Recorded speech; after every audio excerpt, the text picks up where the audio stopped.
Una herramienta muy importante para desarrollar el momento de una fuerza es entender cómo funciona esta fórmula. Bien, el momento está dado por una fuerza multiplicado por una distancia, o bien, en términos más generales, el momento es el producto de una fuerza por una distancia. Pero esta distancia y esta fuerza tienen una característica o una interacción muy específica. Deben ser perpendiculares entre sí. De tal manera que si yo pongo una distancia, sea que mi fuerza vaya hacia arriba o vaya hacia abajo, esta sería entonces la distancia, esta sería la fuerza y esta sería la fuerza. Y aquí siempre vamos a encontrar un ángulo de 90 grados, a eso se refiere. Y ahora en los próximos ejercicios, ¿qué va a suceder? Bueno, se solicitará entonces encontrar el momento que ejerce esta fuerza con respecto a esta distancia. Bien, pero realmente, como acabamos de mencionar, debe de ser una distancia perpendicular a la fuerza. Y aquí podemos notar que no existe tal condición. ¿Qué necesitaríamos hacer entonces? En principio necesitamos saber cómo funciona un momento o cómo lo vamos a determinar. Bueno, el momento tiene algo muy característico. Si gira en sentido antihorario, tendrá un valor positivo, y si gira en un sentido horario tendrá un valor negativo.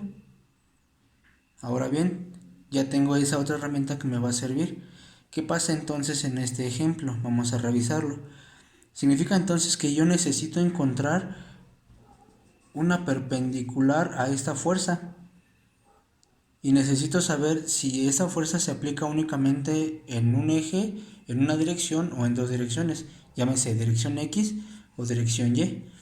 Este plano entonces tendrá el nombre de dirección Y en esta parte tendrá el nombre de dirección X. Ahora, ¿qué pasa con esto? Todo va a depender de una herramienta importante que nos van a dar aquí, que sería un ángulo. Si ellos me dan un ángulo, entonces yo puedo conocer la componente que yo tendría aquí.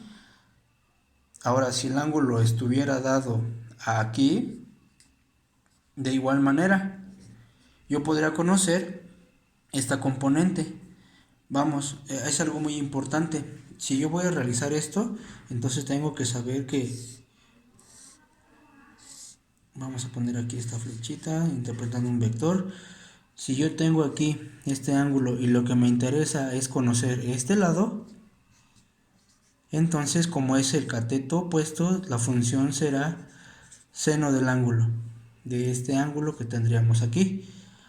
Pero si la distancia que a mí me solicitan conocer, esta distancia de aquí abajo, entonces, y mi ángulo está aquí, aquí estaremos buscando el cateto adyacente. Por lo tanto, la función a utilizar aquí será coseno de teta. Regresando a esta parte, ahora yo podría conseguir esto a través de utilizar la herramienta que me den, como la distancia, para conocer la distancia total de esta diagonal, para conocer la distancia de esta componente que tengo aquí. De igual manera sucede si la fuerza en lugar de vertical fuera horizontal.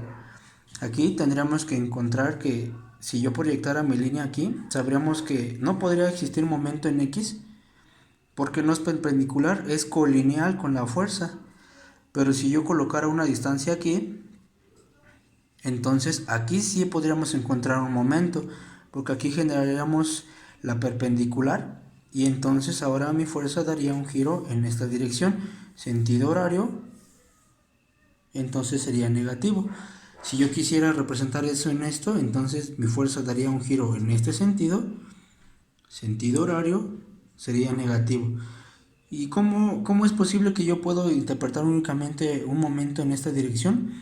Porque si yo deseara en algún momento interpretar esta fuerza para el eje Y, vamos a ver qué pasaría. Como vemos, el eje Y y la fuerza serían colineales, estarían actuando ambos en el mismo eje. Por lo tanto, aquí no tendríamos un ángulo perpendicular, sino llano, y no cumple con la primera característica que te mencioné de un momento. Esta es una herramienta muy importante para poder resolver los próximos ejercicios.